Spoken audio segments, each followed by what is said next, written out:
রথীন্দ্রনাথ দাস। আপনার নাম? বাড়ি বেড়ার চক। আমি বর্তমানে প্রধান শিক্ষক অশ্বত্থতলা জনসেবা সংঘ হাই স্কুল। আমার বয়স এখন 52+। আপনার মায়ের কি প্রবলেম ছিল? মায়ের প্রবলেম ছিল হাঁটুতে অস্টিওআর্থাইটিস ছিল। আচ্ছা। আর হাতের আঙুলগুলো স্টিফ হয়ে যেত, রিমোটেড আর্থাইটিস। এই যে মেন দুটোই ছিল। আর তারপর কোমরে ব্যথা একদম ছিলই, স্পন্ডাইটিস ছিল, সুগারও ছিল। সুগার ছিল মার 500 অ্যাবাভ। আচ্ছা। আমার সুগার ছিল ওই 493 এরকম সুগার। আচ্ছা। বুঝলি, আমার 2015 সালে আমার প্রথম সুগার ধরা পড়লো। আচ্ছা। মার তার আরো আগে। আচ্ছা। মাকে বহুবার দেখিয়েছি, পৈলানে ভারত সেবাশ্রম হাসপাতালে দেখিয়েছি, লোকাল কাকদ্বীপ হাসপাতালে দেখিয়েছি, শিশুমঙ্গল হাসপাতালে প্রায় প্রতি মাসেই যেতাম। এইগুলো ছিল। মার গাইনো প্রবলেমও ছিল, সমস্যাগুলো ছিল। তা বিশেষ করে রিউমেটয়েডটা কোনোমতেই ভালো হয়নি। তা আমি কাকদ্বীপ হাসপাতালের যে ডাক্তার, উনি চিত্তরঞ্জনে ওখানে রেফার করেছিলেন যে ওখানে দেখুন, ওখানে ভালো রিউমেটয়েড ডাক্তার আছেন।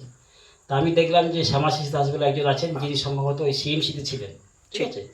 তো আমি গুগল ঘেটে ঘেটে আমি বাড়ি করে গেলাম সুরক্ষায়, অ্যাপয়েন্টমেন্ট নিলাম। ওখানে প্রায় বছর খেলে আমি দেখিয়েছি। ঠিক আছে, তাও কোনোদিন ভালো হচ্ছে না। ওর আগে একটু বলিনি, কাকদ্বীপে এখানে ডাক্তার আসতেন, ডাক্তার আসতেন, এই হাতের আঙুলে স্টিফ হয়ে যেতে বলে এখানে ইনজেক্ট করতেন। এইখানে এই আঙুলগুলোতে প্রচণ্ড যন্ত্রণা। একটা স্টেরয়েড ইনজেকশন। হ্যাঁ, ওটা বেশ 4-5টা দেওয়া হয়েছে। মা তো প্রচণ্ড কান্নাকাটি, কোনোমতেই নিতে চাইছে না। ডাক্তার যেতে বলেছে নিতে হবে, তাতেও কোনো ভালো হয়নি। সে সেই প্রোডাক্টগুলো খাওয়া হচ্ছে, NE5টা খাওয়াচ্ছি। কি কি খাওয়ালেন? 95 একবার ধরুন হাতে। এইটা হ্যাঁ, আপনাকে বলি, কিছুদিন আগে, মাসখানেক আগে মা নিউমোনিয়া খুব অসুস্থ হয়ে পড়েছিলেন। আচ্ছা। কোনো মতেই ভালো হচ্ছে না। আচ্ছা। তার আগে অন্য আপনি আমাকে ফোন করলেন, প্রচুর কাজ ছিল। হ্যাঁ, কাজ ছিল। এইটা মাত্র স্যার 7 দিন খাইয়েছি, অনলি 7 days। মানে বলতে নেই, এখানে মা যে পরিমাণ খেতেন তার 3 গুণ এখন খাচ্ছেন। মা নিজেই বলতে পারবেন, ভাবতেই পারেন। খিদা বেড়েছে।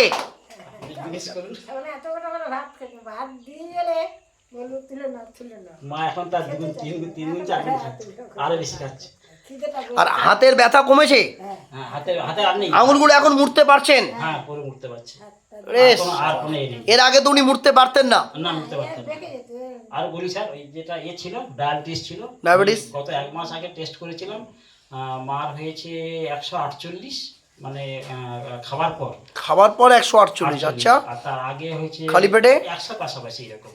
নরমাল হয়ে গেল। আর আমারটা আরো কমে গেছে। আমারটা 133, আমারটা 133, আর এদিকে হচ্ছে 75। আমার 75 খালি পেটে, হ্যাঁ, খালি পেটে। আর 133 ভরা পেটে। পিপি তো ভালো আছেন খুব। ওর আগে মানে ডায়াবেটিস ওষুধ খেয়েছি প্রায় 2015 সাল থেকে। ঠিক আছে, ইনসুলিন নিতে হতো আমাকে, 2বার ইনসুলিন নিতে হতো, 2বার, একবার 12বার ইউনিট। 95 এখন কটা করে খেয়েছেন আপনি? এখন 95 সবে একটা, আমি আমার 1 মাস খেয়েছি। তারপর আবার একটা ভেঙেছি সব। জোরে